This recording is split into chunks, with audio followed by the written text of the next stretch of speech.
Picture the best version of yourself. What age is that person? Almost nobody puts them in the future. Most people place them somewhere in their 20s and quietly assume they've already met them. So what were you actually measuring when you decided that? Most likely it was speed. How fast you think, how fast you recover, how quickly you pick up something new. That version of you did peak young, 19 to be exact, and it has been falling ever since. But that's one ability, and you are made of dozens. They don't peak together, and almost none of them peak where you'd expect. The one that lets you read what another person is truly feeling doesn't reach its best until your 40s or 50s. What you know keeps growing into your late 60s, and underneath all of them runs a separate curve. One that has nothing to do with ability and everything to do with how your life actually feels from the inside. That one bottoms out at 47. So the question was never whether you've peaked. It's how many peaks you get, where they sit, and which ones you happen to be standing between right now.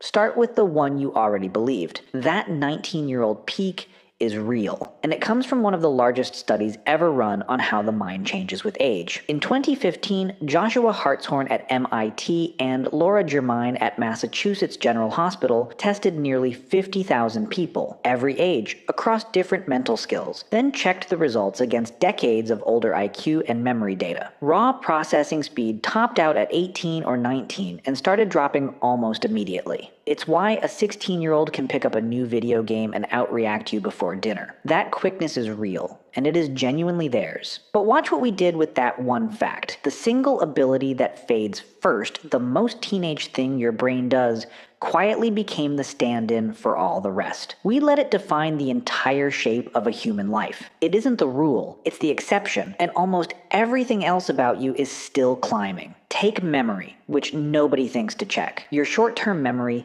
the mental scratch pad you use to hold a phone number or keep track of a conversation, keeps sharpening through your early 20s. It peaks around 25. Then it holds steady for years and doesn't really start slipping until about 35. Your memory for faces climbs even longer, all the way into your early 30s. So if you're 32 and you just walked into a room and forgot why you're standing there, relax. On the memory that actually gets measured, you're close to the best you will ever be. You were sold a story where it's all downhill after 20. You've barely started the climb. Now the one that should genuinely surprise you, there's a test where you look at photographs of people's eyes. Just the eyes, nothing else. And from that sliver alone, you have to say what the person is feeling. Whether they're nervous or joking or about to lie to you, it measures the thing we usually just call being good with people. Reading a room. Sensing what someone actually means instead of only what they said out loud. You'd assume that's something you either have or you don't. It isn't. It's a skill, and it keeps sharpening for decades. In that same research, the ability to read other people's emotions didn't peak in your 20s. It didn't peak in your 30s either. It peaked in the 40s and 50s, and it didn't meaningfully fade until after 60. Sit with that for a second. The version of you that understands other human beings best,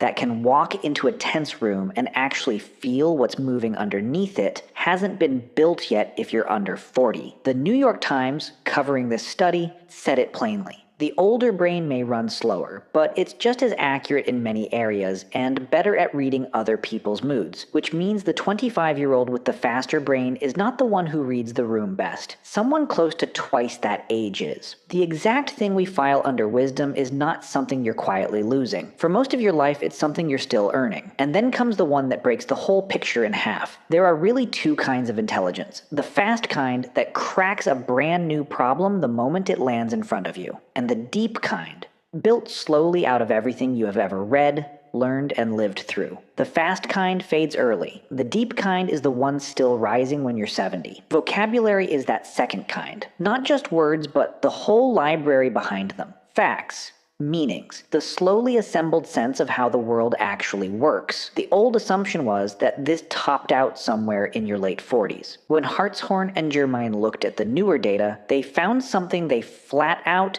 did not expect. It kept climbing into the late 60s, into the early 70s. The sheer size of what you know, the depth of what you understand, is very likely still growing when you are 70 years old. So that tidy picture of a human life, the peak at 20 and the long fade after, is fiction. At 20, One ability is peaking. By your early 30s, it's a completely different set. Reach your 40s and 50s, and it's your read on other people that's cresting. Out in your late 60s, your knowledge is still deepening. Peak was the wrong word from the start. You don't get a peak. You get peaks, plural, firing at wildly different ages, and at every single point in your life, you are getting worse at something and better at something else at the exact same time. Which sounds like good news, and mostly it is. Except for one curve. The one that doesn't care how fast or how knowledgeable you are, and it happens to be the one you can actually feel from the inside. That 47 figure comes from an economist named David Blanchflower, who spent years pulling apart well-being data from every continent except Antarctica. He kept finding the same shape almost everywhere he looked. The line didn't slope gently down with age, and it didn't hold flat. It bent into a U shape. Your life satisfaction starts high when you're young. Then, slowly, all through your 20s and 30s, it drifts downward. It keeps drifting. And it finally hits bottom at 47. Not a dramatic crisis, just a long, quiet descent that touches the ground somewhere in your late 40s. In wealthier countries, the low point lands at 47.2. In developing ones, it's 48.2, almost the same age right across the planet, which means a huge share of people are somewhere on that downslope right now. And some are sitting almost exactly at the bottom of the entire thing today, living it in real time without realizing that's where they are. Before that lands too hard, there's something you have to know about that bottom. It may not be your fault, it might have nothing to do with your job, or your marriage, or the choices you replay at 2 in the morning.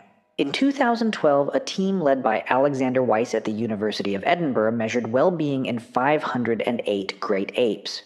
Chimpanzees and orangutans living in zoos and sanctuaries across 5 countries, each one rated by the keepers who knew them best. The apes had the same curve: happy, satisfied when young. Lowest in the middle of life, lifting again in old age. They don't carry mortgages. They have no careers to regret and no one's expectations to live up to. And they still hit the same midlife low we do. Whatever that dip is, it seems to be wired into us somewhere far below our circumstances. So if you're near the bottom of it, and you cannot explain why, the reason might simply be that there is no why. You may just be standing at the lowest part of a curve that every one of us walks. The U has a right side. After the bottom, it turns. Life satisfaction climbs steadily for the rest of your life. People in their 60s and 70s routinely report feeling better than they did in the grinding middle. Push far enough up the right side of that U, and the numbers say you can land about as satisfied as you were at 18 before any of the sliding started. The climb back up is every bit as real as the slide down was. The worst of it, statistically,